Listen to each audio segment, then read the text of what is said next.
마가복음 1장 29절부터 34절까지입니다. 마가복음 1장 29절로 34절, 신약성경 54면에 있습니다. 다 찾으신 줄 알고 함께 합독하도록 하겠습니다. 29절부터 시작. 회당에서 나와 곧 야고보와 요한과 함께 시몬과 안드레의 집에 들어가시니 시몬의 장모가 열병으로 누워 있는지라 사람들이 곧 그 여자에 대하여 예수께 여짜온대 나아가사 그 손을 잡아 일으키시니 열병이 떠나고 여자가 그들에게 수종되니라. 저물어 해질 때에 모든 병자와 귀신 들린 자를 예수께 데려오니 온 동네가 그 문 앞에 모였더라. 예수께서 각종 병이 든 많은 사람을 고치시며 많은 귀신을 내쫓으시되 귀신이 자기를 알므로 그 말하는 것을 허락하지 아니하시니라. 아멘. 자, 이 말씀을 가지고 회당인가 집인가, 어제 이제 가버나움으로 이사를 오셨지요.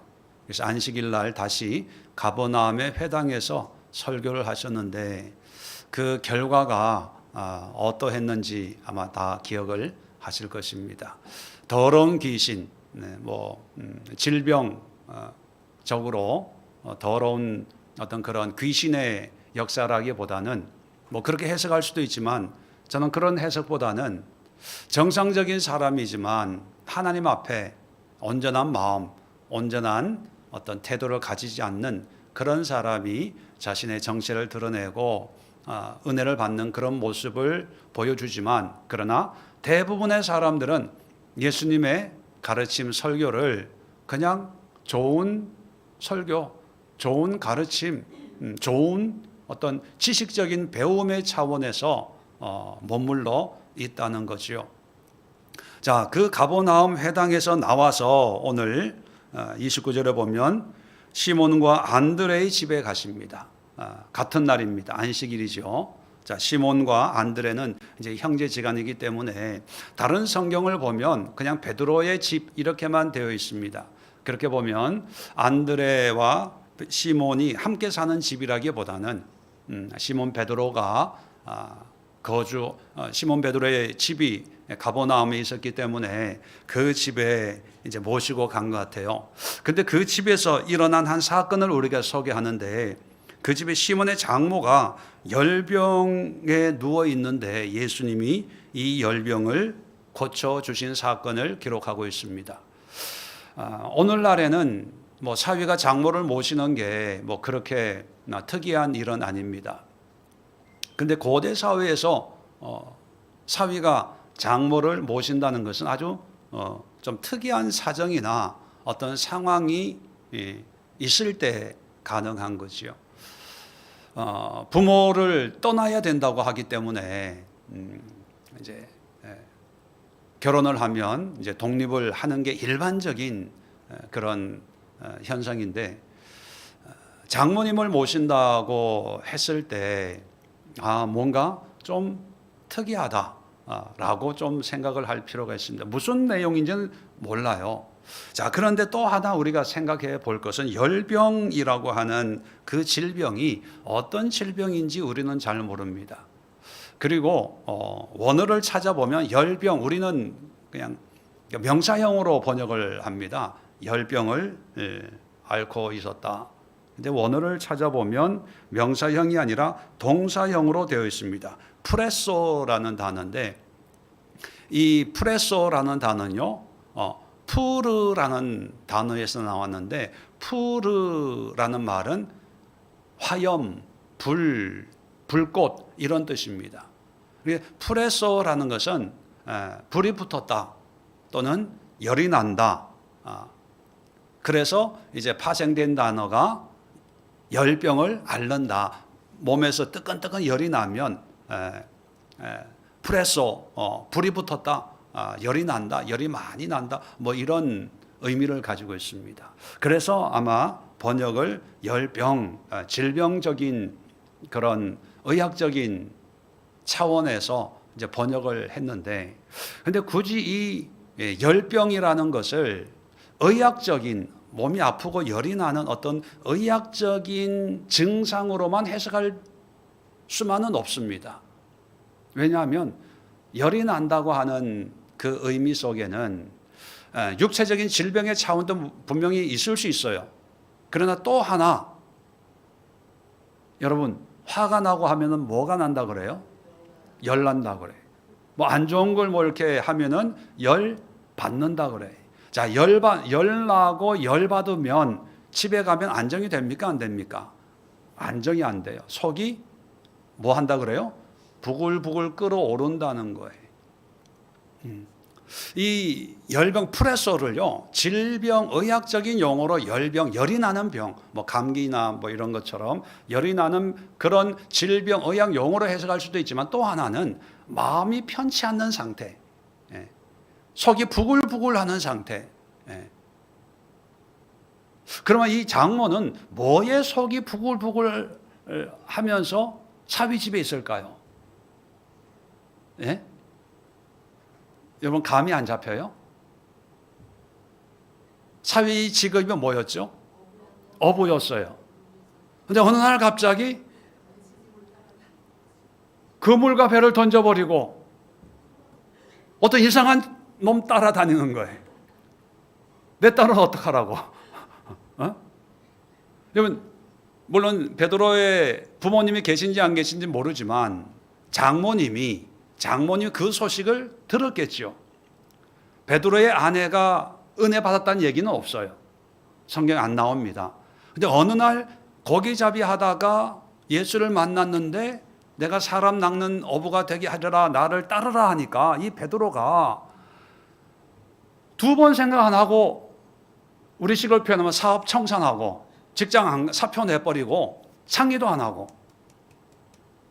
집에 들어오지도 않고 예수를 따라다니는 거예요. 자, 그 얘기를 들었을 때 장모님이 어디에 살았는지 모르지만 사위 집에 온 거예요. 딸의 얘기를 들었겠죠. 그러면 친정 어머니 입장에서 어때요? 열받죠. 프레소, 불이 나는 거예요. 열불이 나는 거예요. 열불이. 그래서 알아놓는 거죠. 베드로가 장모를 모셨다는 이런 상황이 일반 상식적이고 일반적이라고 생각하세요? 아니면 제가 말씀드린 베드로 사위의 예상치 않은 이런 행동에 대해서 열받았다, 이게 더 상식 차원에서 상황 정황상 뭐가 더 맞을까요? 뭐가 뭔지는 몰라요. 자세하게 설명을 안 하고 다른 성경에는 중한 열병 이렇게 표현해서 마치 의학적으로 정말 끙끙 앓는, 뭐 열이 펄펄 끓어서 무슨 질병이 걸렸나 이렇게 받아들일 수 있는 여지로 번역을 했기 때문에 우리는 질병의 차원으로 예수님이 고쳐줬다라고 그냥 그대로 받아들이지만, 또 한편으로는 굳이 의학 용어가 아니라 사위의 이런 모습에 딸의 엄마로서, 친정 엄마로서 베드로에 대한 이런 감정적인 이 격분 때문에 베드로의 집에 왔는데 마침 그때 예수님이 오신 거예요. 자, 그래서 사람들이 30절에 보면 시몬의 장모가 열병으로 누워 있는지 사람들이 곧 그 여자에 대하여 예수께 여짜온대. 그 여자에 대해, 열병이 걸렸으면, 장모님이 열병에 지금 중한 병에 걸렸으면 이렇게 소개하면 되는데 그 여자에 대하여, 굳이 뭐 열병에 대해서 설명하고 할 필요 없는데 그 여자에 대해서 여짜왔다, 물었다는 거예요. 그 얘기는 뭐냐면 지금 베드로 장모의 이런 상황을 설명을 하고, 이런 상황에 어떻게 하면 좋겠습니까? 지금 사위하고 장모하고 이게 관계가 안 좋습니다. 이럴 때는 어떻게 하는 게 좋습니까? 이렇게 물었다는 거예요. 그렇게 보면 굳이 의학적인 질병의 문제라기보다는 심리적인, 상황적인 어떤 그런 문제라는 걸 우리가 또 한번 생각해 볼 수가 있는 거죠. 자, 이랬을 때 31절에 나아가사 예수님이 그 손을 잡아 일으키니 열병이 떠나고 여자가 그들에게 수종드니라. 여자가 누굽니까? 장모지요. 그들, 이 무리, 제자들 무리에게 수종든다는 얘기는 뭡니까? 받아들이고 인정하고, 그래 베드로, 베서방, 베드로니까 뭐 베서방이겠죠. 뭐 베서방, 자네 하고 싶은 대로 하게. 내가 예수를 보니까 이게 보통 분이 아니네. 나도 이분을 이렇게 섬기고 싶네. 이렇게 됐다는 거예요. 자, 그런데 마태, 마가, 누가가 이 베드로 장모의 이 치유를 다 기록하고 있어요. 다 언급하고 있어요. 마가복음은 이렇게 이제 손을 잡아 일으키니라고 기록이 되어 있고요. 마태복음 8장 15절에는 그의 손을 만지시니 열병이 떠나고 여인이 일어나서 예수께 수종들더라. 손을 만지시니, 손을 잡아 일으키시니. 여러분, 왜 열병이 났는데 손을 잡았을까? 그건 몰라요. 모르지만 우리의 어떤 상상력을 동원하면 사위 때문에 마음이 심히 상해 있는 이 장모의 손을 잡아서, 마가복음엔 일으켰다 이런 표현을 썼지만 마태복음은 손을 만지는 거예요. 손을. 어떤 면은 위로의 표현이겠죠. 걱정하고 있는 그 장모를 어루만지는 그런 표현이고, 누가복음 4장 39절에는요 정반대예요. 예수께서 가까이 서서 열병을 꾸짖으신데 병이 떠나고 꾸짖었다 이렇게 표현하고 있습니다. 어떻게 꾸짖는지 모르지만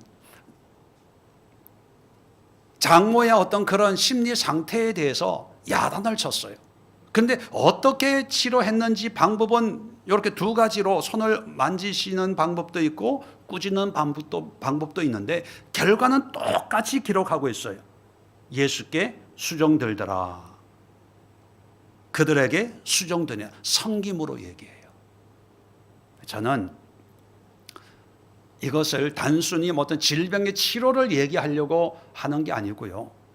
아까 회당에서 일어났던 그 사건, 썰렁하고 냉랭하고 그냥 좋은 기적적인 어떤 그런 모습을 경험했으면서도 나는 저 사람하고 틀려. 나는 아니야. 저 사람은 하나님 보시기에 악한 사람이고 믿음 없는 사람이고 교만한 사람이고 더러운 어떤 그런 영의 불결한 어떤 생각을 가지고 삶을 살아가는 사람인지는 모르지만 나는 그렇진 않아. 그러니까 예수님 말씀을 들어도요, 그냥 지식적으로 그럴 수 있어. 잘 가르치네. 뭔가 좀 권위가 있는데, 씩씩한데, 아주 간단 명료하게 설교하는데 오늘은 내가 90점. 뭐 이렇게 끝났거든요. 별로 예수님이 흡족히 여기지 않았을 겁니다. 근데 베드로의 집에 와서는 완전히 달라졌어요. 예수님에 대해서 좀 찜찜하게 편하게 생각하지 않았을 거 아닙니까? 베드로의 그 장모님이 왜 내 사위를 꼬셔가지고 집 다 팽개치고 이곳저곳 떠돌이 생활하는 그런 사람하고 같이 저렇게 어울려 다녀? 불량배 아니야? 잘못된 거 아니야? 이런 예수님을 바라보는데 바르게 바라보겠습니까? 그런 장모가 예수님을 통해서 그 마음이 바뀌어서 섬기는 자로 바뀌어졌다는 거예요. 그러니까 회당에 있던 사람들하고 전혀 다르다는 것을 비교해 주는 거예요. 회당에 있는 사람 멀쩡하게 옷 입고 예배 드리고 말씀 듣고 있지만 예수님의 말씀에 전혀 변화가 없는 무변화, 무감동, 무지의 모습이라면 베드로의 집은요, 예수님을 미워하고 싫어하고 나쁜 놈 욕했던 사람이 예수님의 손을 만져주심으로 또는 예수님이 그 악한 생각에 대해서 꾸짖으심으로 말미암아 변화가 돼서 예수님과 그 일행들을 섬기는 동력하는 그런 변화의 삶을 일으킨다는, 그걸 비교시켜 주는 거, 비교해 주는 거예요. 자, 그러면서 네 가지 이 베드로의 집에서 일어난 사건을 네 가지로 요약하면요. 첫 번째가 이 장모. 은혜는 섬김으로 나타나는 거예요. 회당에서는 누구도 섬기지 않아요. 그냥 놀래요. 좋은 말씀이다. 은혜 받았습니다. 이걸로 끝나요. 섬기지 않아요. 두 번째는요. 32절 보세요. 저물어 해질 때에 모든 병자와 귀신 들린 자를 예수께 데려오니. 이 사람들이 자기 발로 온 것이 아니라 누군가가 데리고 왔어요. 누군지는 모르지만 아마 예수의 제자들이든지 아니면 이 장모인지 누가 데리고 왔는데, 재밌는 표현이요. 저물어 해질 때, 왜 하필 이 사람들이 모여드는 시각을 언급을 했을까? 그리고 그 시간이 낮이 아니라 저물어 해질 때라고 굳이 얘기하고 있을까? 여기 이유가 있습니다. 지금 안식일이잖아요. 안식일. 근데 저물어 해질 때가 되면 안식일이 끝나는 거예요. 유대인들의 하루는 우리하고 달라서 유대인들의 하루는 해가 질 때부터 그 다음날 해질 때까지가 하루예요. 그럼 해가 질 때라고 하는 것은 하루가 끝나고 새로운 날이 시작이 되는 거예요. 자, 그런데 왜 그러면 해질 때 이 사람들이 왔을까요? 좀 일찍 와도 되는데. 근데 일찍 오면 안 되는 상황입니다. 왜? 모인 사람들이 각종 병든 많은 사람들, 또 귀신 들린 사람들, 이런 사람들이거든요. 이런 사람들은요, 안식일에 고침 받을 수 있어요, 없어요? 안 돼요, 율법적으로. 그러니까 빨리 안식일이 끝나야 고침을 받을 수 있고 또 치료를 받을 수 있다고 생각을 하는 거예요. 이게 율법에 매여 있는 사람들이죠. 그러니까 예수의 소문을 미리 들었지만 안식일에 찾아갈 수가 없고 해 지기까지를 기다렸다가 해가 지니까지 안식일 끝난 거죠.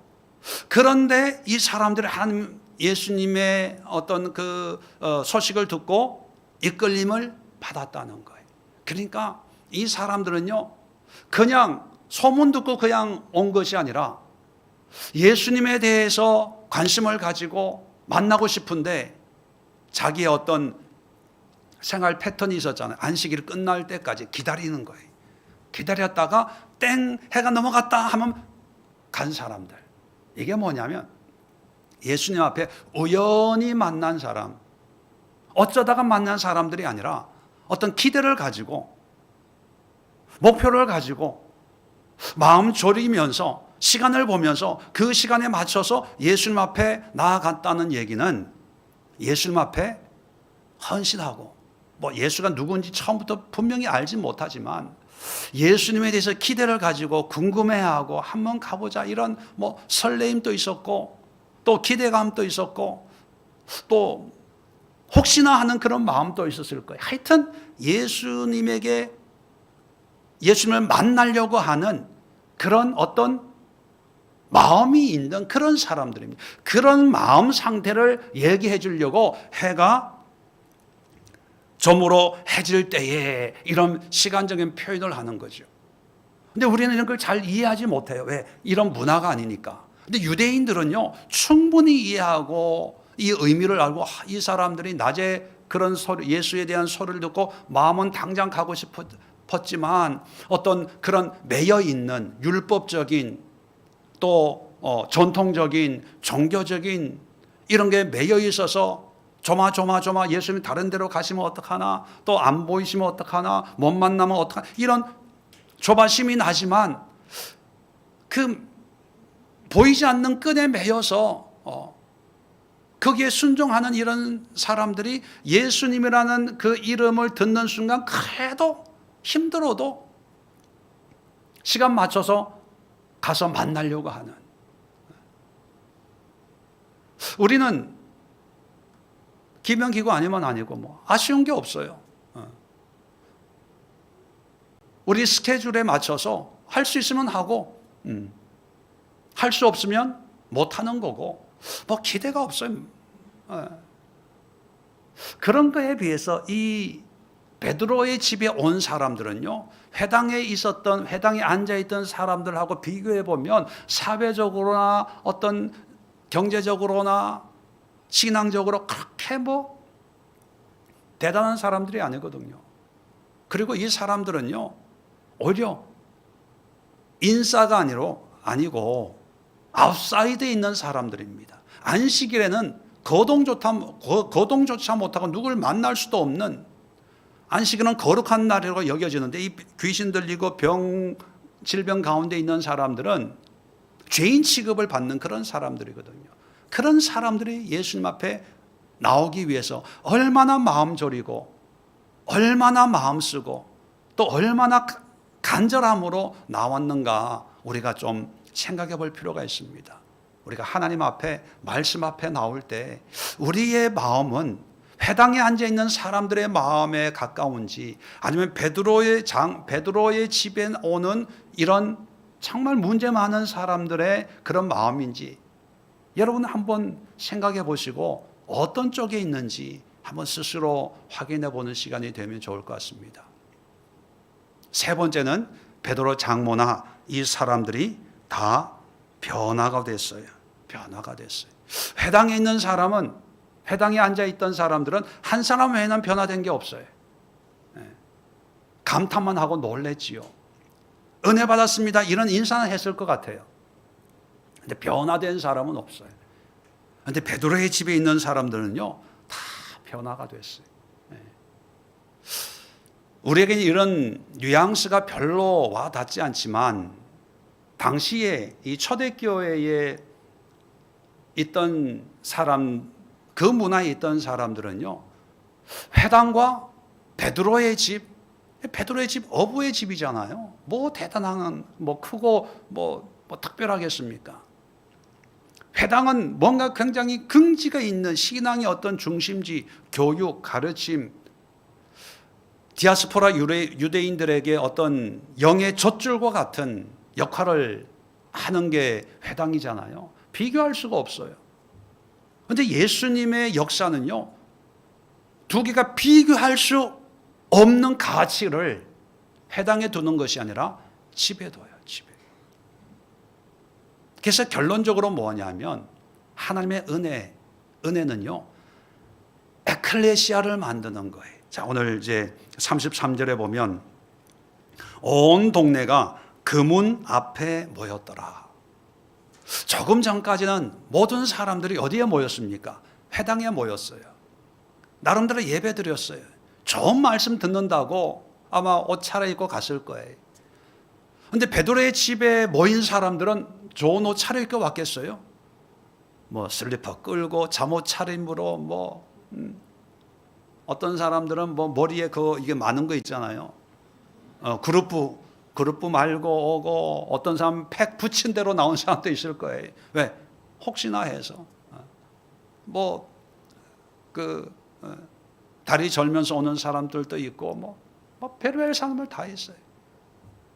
근데 집에 들어갈 수가 없는 거예요. 집이 좁으니까. 문 앞에 모여 있는 거죠. 이런 사람들을 예수님이 다 고쳤다, 변화시켰다는 거예요. 또 그들은 변화받았다는 겁니다.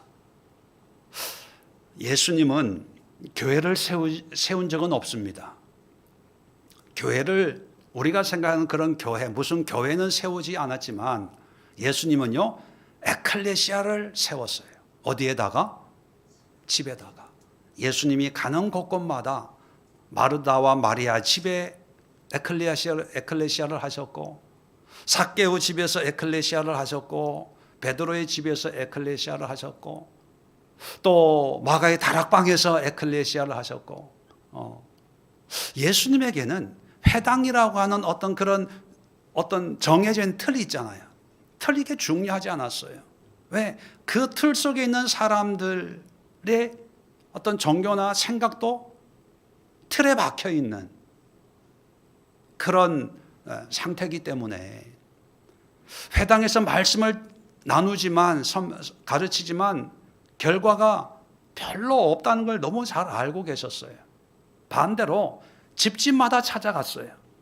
근데 예수님이 집에 찾아갈 때마다 물론 바리새인 서기관들도 거기 따라 들어왔지만 대부분 보면 거기에 엄청난 변화들이 일어났거든요.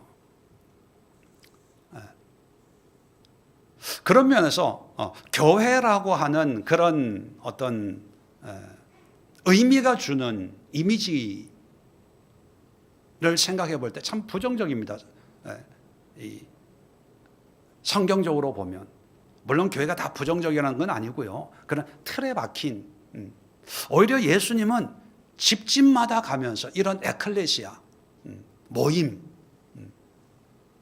율법에 매여 있는 사람, 그래서 안식일에는 꼼짝달싹 못하다가 안식일을 끝나야 비로소 뭔가 이렇게 하려고 하는 이런 율법에 이게 매여 있는 사람들이나 질병 가지고 귀신 들린 사람이나 또 뭐 율법적으로 죄인 취급받는 어떤 그런 창녀들이나 뭐 버림받은 사람들이나 뭐 이런 사람들이 회당에 가기는 어렵거든요. 쉽지 않거든요. 아마 베드로의 집에 모였던 사람들도 안식일 회당을 가야 되지만 갈 수 없었던 사람들이 소문을 듣고 예수님 앞에 나오지 않았을까. 이게 에클레시아의 생명이고 힘이라고 저는 봅니다. 오늘날도 교회라고 하는 게 어떤 면에서는요, 회당화되어 가는 것 같아요. 그냥 좋은 말씀 듣고 더 좋은 말씀 찾고 또 은혜로운 말씀 찾고 배우고 알고 깨닫고 그게 전부예요. 그런데 베드로의 집은 베드로의 장모처럼 불신하고 원망하고 화가 나 있는 그런 사람도 예수님의 손길 한 번에 열이 다 치료가 되고 오히려 섬기는 자가 되고 율법적으로 부정하다고 여겨지는 사람들도 예수님이 치료받으면서 회당은 화려하겠지요. 엄청 커서 모든 동네 사람들 다 들어갈 수 있는 그런 규모를 가지고 있었겠지만 베드로의 집은 문 앞에 서서 들어야 되는 그런 불편한, 그런데 거기에 변화가 있고 거기에 섬김이 있고 거기에 하나님의 나라가 임하고 거기에 진정한 에클레시아. 그렇게 보면 예수님은요, 가는 곳곳마다 교회 에클레시아를 세웠어요. 에클레시아를. 저는 우리 교회에 있는 그 에클레시아도 말씀을 나누고 목사님의 말씀이 맞냐 틀리냐 이거가 논쟁하라고 에클레시아를 하는 게 아니고 주일 말씀을 가지고 이 말씀에 내가 어떻게 변화되고 어떤 도전을 받고 어떻게 이 말씀을 실천할까 이걸 실험하는 거예요. 그게 진정한 에클레시아고 하나님이 원하는 예수님이 세우시는 그런 교회의 모습이 아닐까. 우리 예수의 교회도 이 가버나움의 회당 같은 그런 기능으로만 머문다면 교회의 의미는 없습니다. 아무 의미 없어요. 여러분, 그런 교회에서 봉사하고 섬기고 거기서 직분 가지고 평생을 그런 교회에 섬긴다고 하나님이 더 기뻐하시고 무슨 뭐 상급을 주실까? 여러분 기대하지 마세요. 우리 예수교회, 제가 담임 목사지만 우리 예수교회가 그런 또 하나의 회당과 같은 그런 타성에 젖은 그런 모임이라면 여러분 소망이 없습니다. 희망이 없어요. 단지 우리 예수교회는 베드로의 집과 같이 상한 사람들, 병든 사람들, 삶에 매여 있는 사람들, 이런 사람들이 와서 불편하지만 문 밖에 서서 춥고 부족하고 뭐 편안한 모습 없고 멀고 뭐 버스 타야 되고 뭘 해야 되고 공장 지대를 찾아와야 되고, 그럼에도 불구하고 예수님을 만나서 그 예수님으로 변화되어서 섬김의 삶을 사는 거예요. 섬김의 삶. 이런 에클레시아, 이런 교회가 돼야 저도 하나님 앞에 뭔가 얘기할 수 있고 여러분들도 뭔가 하나님 앞에 이렇게 신앙생활을 했습니다 하는 거지, 언제까지 신학적으로 교리적으로 성경 구절 하나 한 단어 이런 거 가지고 누가 이게 맞냐 저게 맞냐 이렇게 생각한다 저렇게 생각한다, 그런 지식적인 습득만 가지고 에클레시아를 하고 소그룹을 하고 성경 공부를 하고 뭔가 한다면 여러분 희망이 없습니다. 빨리 떠나세요. 빨리 다른 교회로 가서 새로운 그런 공동체에서 신앙생활을 해야 내 영이 구원을 받을 수 있는 거예요. 여러분, 우리 예수의 교회나 여러분이 속한 에클레시아나 그 에클레시아를 리드하는 장로들은 분명히 깨달으십시오. 목숨 거십시오. 어디에 목숨 거냐? 변화에.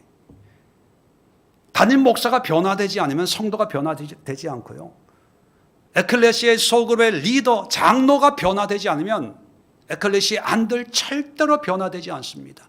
에클레시아 안들의 상태가 내 상태라고 생각하세요. 그럴 때 하나님 앞에 간절함이 생겨. 주여 불쌍히 여겨 주옵소서. 긍휼히 여겨 주옵소서. 나를 변화시켜 주옵소서.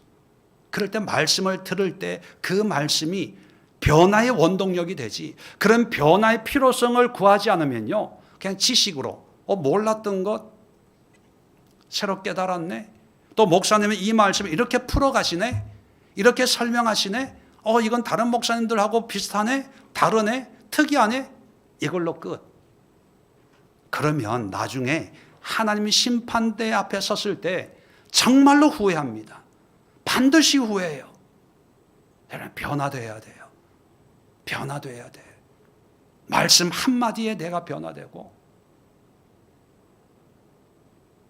예배 한 번을 통해서, 찬양 한 곡을 통해서, 기도 한 번 하는 걸 통해서 내 마음과 생각이 끊임없이 변화, 뭐 크고 작고 그거 정도는 중요한 게 아니고요, 변화될 때 베드로의 집이 진정한 교회가 되는 거죠. 그래서 오늘 성경을 말씀을 묵상하면서 어제 가버나움의 회당과 참 초라한 발디딜 틈 없는 단칸방에 있는 어부의 집을 비교하면서 어디가 진정한 에클레시아고 어디가 진정한 하나님의 나라고, 두 군데 동일하게 예수가 방문을 하셨지만 어디가 진정한 하나님의 천국인지 한번 비교해 보면서 우리의 마음이 천국 되게 하시고, 우리 예수교회가 진정한 에클레시아 되게 하시고, 내가 섬기는 에클레시아가 진정한 에클레시아를 이루어가는 그런 공동체가 되게 해달라고 여러분 간절한 마음으로 함께 기도하는 시간 갖도록 하겠습니다. 자리 정돈하시고 함께 주여 함께 외치고 기도하겠습니다.